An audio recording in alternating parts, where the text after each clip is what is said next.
안녕하세요. 부자되는 맥스TV의 맥스테디입니다.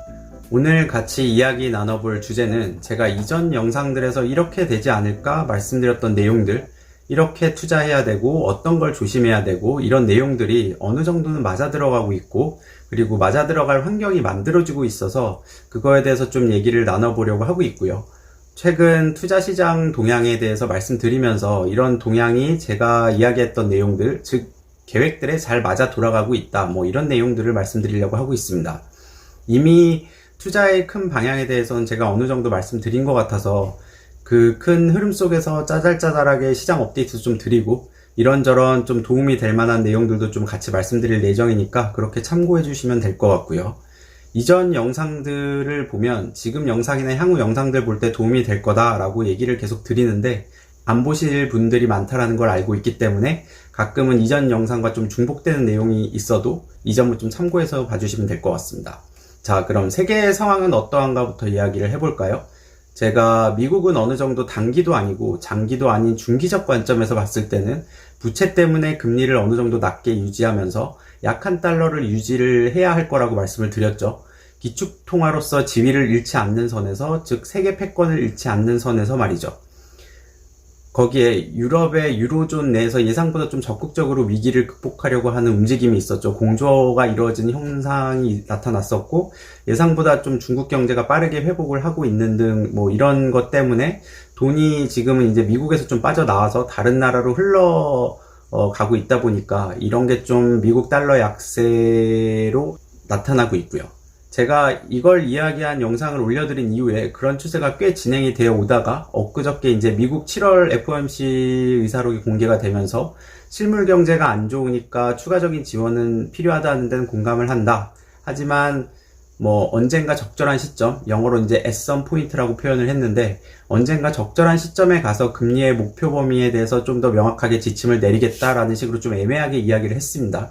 양적 완화 정책에 대해서 지속적으로 필요하다는 거는 인지를 하고 있지만 미래 언젠가라고 얘기를 했기 때문에 지금 당장의 양적 완화의 적극성을 좀 보여주지 않은 걸로, 그래서 매파적으로 좀 해석이 됐기 때문에 다시 달러 강세 쪽으로 좀 흐름이 꺾이는 분위기가 좀 나타났었고요. 위험 회피 성향이 시장에 강하게 나타나서였기 때문이죠. 그리고 휴가 시즌을 맞이하면서 우리나라를 포함해서 여기저기 코로나가 좀 재확산되는 분위기가 있죠. 거기에 추가로 지금 화웨이 제재를 다시 한다든가 등으로 미국, 중국 갈등이 좀 심화되는 부분도 있고, 그러다 보니까 좀 안전자산 선호 쪽으로 투자자들의 인식 자체가 좀 바뀌고 있는 모습이고요. 정리를 하면 당분간은 실물 경제가 살아날 가능성이 낮아 보이는 분위기이고, 이런 상황에서 돈은 계속 풀릴 것 같고요. 미국은 이런저런 핑계로 간을 보고 있는 중인 것 같습니다. 언젠가는 가장 먼저 금리를 올리는 국가 중에 하나가 될 텐데, 세계 경기나 아니면 코로나 상황들을 좀 지켜보고 있으면서 간을 보고 있는 중인 거죠. 어찌되었건 세계는 돈 풀기, 양적 완화는 계속 될 거라고 보고 있고요. 연말까지 정도는. 왜냐하면 11월 대선이 미국에서 있기 때문에 그때까지는 어느 정도 유지될 거라고 보고 있는 거죠. 내년은 그 근처 가서 좀 상황을 지켜봐야 될 것 같고요. 주식시장은 달리는 애들, 계속 오르는 애들은 계속 올라가는 중이죠. 약간의 양극화가 일어나고 있는 것 같기는 한데, 약간 그동안에 계속 달리던 주식 위주로 올라가다 보니까 이제 나스닥을 위주로 해서 시장은 상승 추세가 이어지는 것 같긴 하고요. 여기서 여담으로 좀 재미있는 내용을 하나 말씀드리면, 세계적으로 유명한 투자자들이 있죠. 그래서 투자 구루라고 불리는 사람들이 있는데, 그 중에서 유명한 사람이 이제 워렌 버핏이랑 레이 달리오가 있죠. 근데 이 두 명이 금에 대해서는 좀 반대되는 의견을 내밀어서 한동안 좀 화제가 되었었던 적이 있습니다. 부채 사이클 등을 바탕으로 올 웨더 포트폴리오 투자, 즉 어떤 환경에서건 수익을 낼 수 있는 투자를 만드는 것이 중요하다라고 얘기하는 레이 달리오는 이제는 화폐 가치가 하락을 하고 금리가 하락을 하기 때문에 금에 대한 선호도가 좀 높아질 거다. 그래서 금을 투자를 해서 포트폴리오에 편입을 시켜야 할 시기라고 얘기를 했는데, 워렌 버핏은 금은 산출물이란 게 없기 때문에 제가 말씀드린 예전에 농장 같지 않은 거죠. 뭔가 만들어내지 않고, 그리고 90%가 사실상 관상용으로 쓰이기 때문에 실수요가 극히 일부다 보니까 이 금이라는 거는 투자하는 건 별로다라고 항상 얘기를 해왔었죠. 뭐 이렇게 상반된 얘기를 하다 보니까 레이 달리오가 최근에 워렌 버핏은 실수를 하는 거다라고까지도 얘기를 한 적도 있고요. 최근은 좀 주춤하고 있긴 하지만 현재 금이 고공행진을 해온 걸 보면 레이 달리오의 말이 좀 맞는 듯 보이긴 하지만 뭐 워렌 버핏은 워낙 장기 투자 스타일이고 이거보다 좀 좋은 기업에 투자하는 게 더 좋다라고 얘기한 거기 때문에 딱히 누가 맞다고 하기는 좀 힘든 것 같습니다.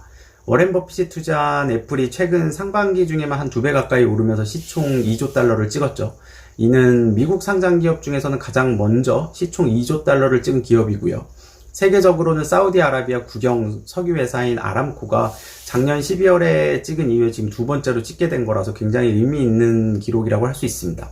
이렇게 금에 회의적이었던 워렌 버핏이 최근 금광회사에 투자했다는 사실이 공개가 되면서 시장에 좀 이슈가 되고 있습니다. 워렌 버핏이 운영 중인 버크셔 해서웨이라는 기업이 있죠.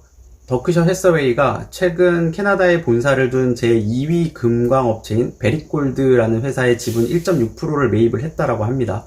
뭐 금광회사는 금을 캐서 팔아서 이익을 내는 기업이기 때문에 부가가치를 만들어내는 거죠. 그래서 금값 움직임에는 좀 민감하지 않게 일정한 수익을 만들어낼 수 있다라는 점 때문에 워렌 버핏이 투자를 했을 수도 있고요. 그래서 워렌 버핏이 기존에 가지고 있던 금에 대한 인식과는 좀 다를 수도 있다라는 뭐 의견도 많이 나오고 있는 상황입니다. 자, 그럼 다시 본론으로 들어가 볼까요?